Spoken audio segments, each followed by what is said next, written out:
The ABG interpretation looks very complex when you are looking at this ABG, which I download from the internet. But there's nothing to worry, and today we are going to discuss the main 3 steps of ABG interpretation. Before starting, you should have a good idea about normal ABG values.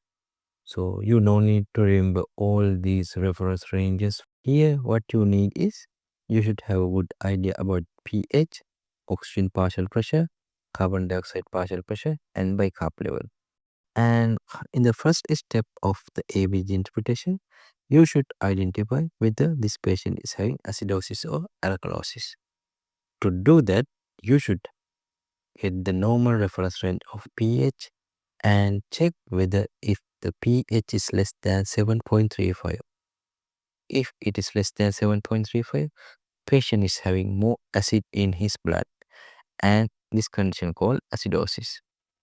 If the pH level is more than 7.45, patient is having more bases in his blood, and this condition is called alkalosis.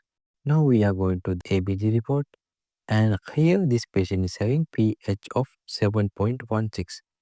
So his pH is less than 7.35. Now he is having acidosis. Okay. And now we are going to our second stage. Here we should detect whether this problem is caused by the respiratory cause or a metabolic cause.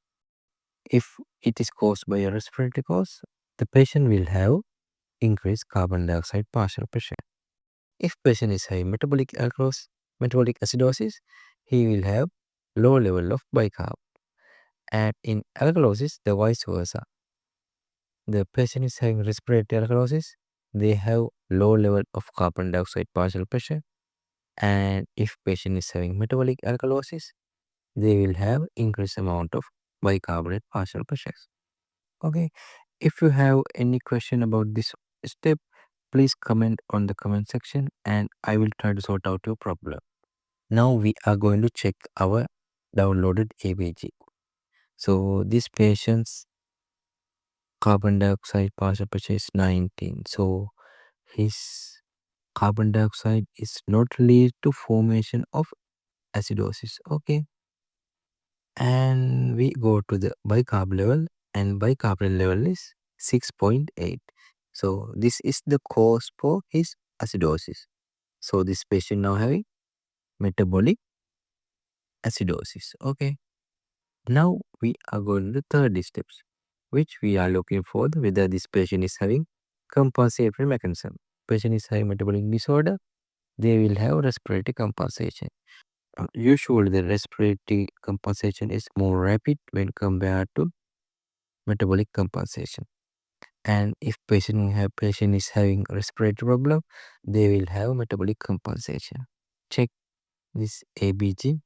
Patient is having metabolic acidosis, and to compensate that, the lungs try to wash out the excess carbon dioxide, and it tries to reduce excess carbon dioxide. And currently patient carbon dioxide level is 90, which is lower than the normal reference value, and even it's below the critical value. I hope you clear all the steps, and there are more steps available in this interpretation of the ABG, and I try to discuss them in my next video.